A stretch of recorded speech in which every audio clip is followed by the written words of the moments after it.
Hey guys, in bounds with Co-op Motorworks and Motorhome Rehab Ranch, but you know that. Today we're going to talk about something. I got an interesting comment here. It says, hi Jim, could you do a video on the exhaust? Then he says, the only thing I hate about my coach, of course there's only one thing, right? Is the awful old car smell it produces. It's fine when driving, but when trying to park, if there's no breeze, everybody outside better run. I'd like to know whether a new engine, exhaust, fuel, ignition, catalytic converter, what would significantly reduce the gases if you got magic at the co-op to fix it? I'm all ears, thanks. Well, that's interesting. 200-pound ear? Okay.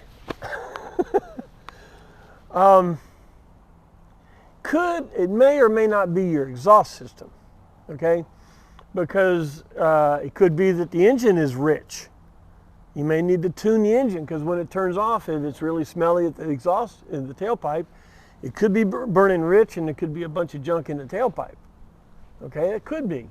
There's a couple of things that would make it smell like the carburetor's boiling, a few other things. You may want to put a bilge blower in there to evacuate the heat and the smell, many things. But he said, let's talk about exhaust system. And that's a good one because exhaust system is very important. Think about this. If you had a high RPM engine and you were out on the Bonneville Salt Flats wanting to go 100 and whatever miles an hour, you would want a scavenge effect on your exhaust. You would want the exhaust to relieve from the engines because the engine would be running faster and faster. But in our application, we go slow like that. Our application, we have a low compression engine. We're trying to do low RPM and high torque. And when you do that is think about a hit and miss motor or a one hit motor. After you get it going, it just keeps going, right?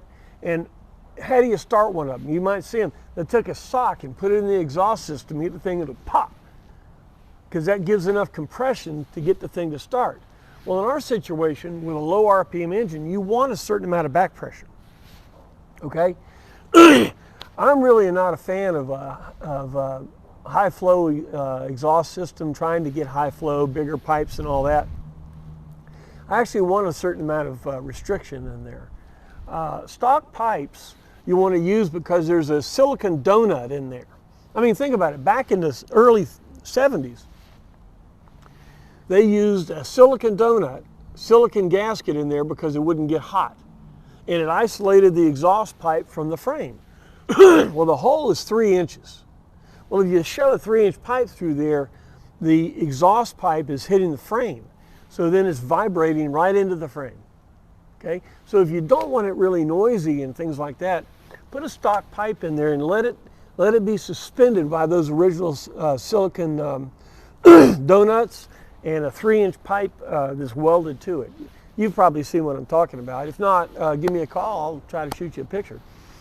But I like the standard exhaust. I don't really use high flow mufflers. You know, a lot of people do. They like the sound, and hey, there's nothing like the sound of a big block with headers and cherry bombs and all that kind of stuff. Well, this is a motorhome. Your wife might want to read a book, and you're in there playing hot rod. So really what we find that most people do want is a good, quiet, quality muffler. Well, mufflers, I mean, you can spend a bunch of money, you can put stainless steel mufflers, you can do all kinds of things. But honestly, an original steel exhaust system lasts a pretty good time. Unless, of course, if you're parked at the ocean, that's not going to work. Up north, you know, where snow is, that doesn't work. But if you get a good exhaust system made with good quality pipes and you don't park it at the beach, a stock exhaust system works really well. We have done some exhaust systems where you put a muffler in the back, okay? and have one pipe coming up and the Y pipe going straight in, that seems to give a tune to the sound, so when it gets up to about 60 miles an hour, it's very, very quiet. That also brings the heat out of the floor to the back, brings the noise out of the floor to the back. A lot of times that's a real option to do it that way. But again, I'm using the stock pipes. Manifolds, exhaust manifolds or headers. Well, here's the thing. After 45 years of heavy duty heat cycles, I mean, if you're going up a hill and you look down at the engine, pull the engine cover up, those exhaust manifolds are glowing red hot. I mean, they're just hot as a firecracker. And over years and years of these heavy heat cycles, the cast iron manifolds just get real brittle and they crack. And you know, what's the half-life? It had to have been in like 20 years ago. Okay, since then, what you do is you go to headers. You say, well, what kind of header? There's only one. Doug Thorley, or Doug's Headers, is the only header on the market that will fit a GMC. So, do you put it on there for performance? No. You'd have to get above 3,500 RPM to get any scavenge effect out of a exhaust system with a header. So it's not for the performance. It's just because the manifolds are worn out. They're going to crack and they're going to leak. You know, if you want to make it roadworthy, just get rid of them now. You know, be honest with you. Yeah, they're expensive. They're like $950 or something. Applied GMC has them for sale. I think also Jeff Serum GMC or Alex Serum GMC down in Okeechobee does as well. But if you're going to put a new exhaust system on your coach, whether it's a single muffler or a two muffler or anything like that, you really should put headers on it because you're going to have a problem sooner or later with it. Okay. Exhaust systems. Real important to have one. When you go to the engine, before you go on a trip on the road, take a wrench, and it's cold, the engine's cold so you don't burn yourself. Tighten every one of the bolts. There's 5 bolts. See, that's another problem with our exhaust system. You got 2 on one side, 2 on the other, and 1 at the top in the middle. The bottom is loose. So when it gets hot, those manifolds tend to warp. That's a unique thing about an Oldsmobile. So tighten the bolts each time before you go out. Don't torque them, but give them a good southern tight. You know what I'm saying? What are you doing, El Gonzo? You just sitting there looking at people? Yeah. There you go. So tighten the bolts. If you still have manifolds, tighten the donuts too, because they get a little bit wonky and they get out of line and they start to leak. If you start getting a leak, you want to change the manifold. Oh, going after a fly, huh? Change the manifold because, change the manifold gasket, because if it warps and it blows out, it's going to get really hot on that one spot that it's escaping. So you don't want to run that very long. If you do have a blown manifold, don't drive it. If you have to drive it, sometimes don't decelerate where it pulls air in.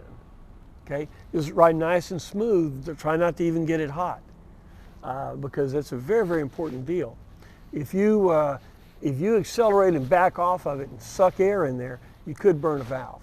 Okay, so it's not a good idea to do that. All right, well, exhaust manifolds, exhaust systems, balancing the engine. It's another thing about exhaust system. It balances the motor. You have 4 explosions over here and 4 of them over here, and the motor's going like this. It needs to balance through the exhaust system. That's what our Y pipe is. And that's why our mufflers, if you have 2 of them, that's why if it backfires, it's probably going to blow out a muffler, because it's using that Y pipe, especially if you block the crossover through the exhaust manifold, intake manifold. So you have to deal with that. Try not to backfire. How's that? All right. Well, if you have any other questions about exhaust systems or anything like that, or if the guy that wrote that finds that he's got tuning on his engine, if it's too rich, go check the tuning video. If you find out something else or you don't find it out, get back to me. Maybe we'll do another video on it, okay? All right, well, listen, man, I appreciate you stopping by. giving me some time to tell you about some things. I appreciate the ranch hands to help pay for all this stuff. We're having fun, I think. I am. How about you? All right, see? All right, guys, well, look, thanks for the time. We'll see you next time. Bye-bye.